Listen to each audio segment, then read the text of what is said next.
أبي سعيد خدري رضي الله عنه أن النبي صلى الله عليه وسلم قال لا هو لمن لم يذكر اسم الله عليه الرسول صلى الله عليه وسلم বলেছেন যে ব্যক্তি ওযুর শুরুতে বিসমিল্লাহ পাঠ করলো না, যে ব্যক্তি ওযুর শুরুতে আল্লাহর নাম নিল না, বিসমিল্লাহ পাঠ করলো না, ওই ব্যক্তির ওযু হলো না, ওই ব্যক্তির ওযু হলো না।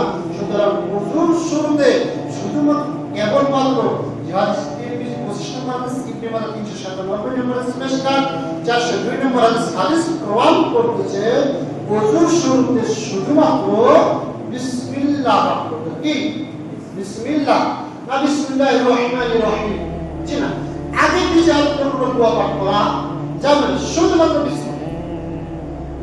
বিসমিল্লাহ তো এটাই হচ্ছে সুন্নাত। আপনি যদি বলেন হুজুর বিসমিল্লাহির রহমানির রহিম পাঠ করি কি সমস্যা?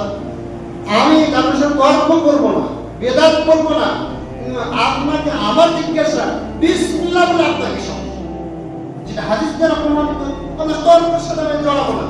আপনার হুজুরের সাথে তর্ক করবো না, বিসমিল্লাহির রহমানির রহিম বলা যাবে না, তর্ক করবো। হাদিস প্রমাণ করতেছে বিসমিল্লাহ, বিসমিল্লাহ বলে আপনার সমস্যা।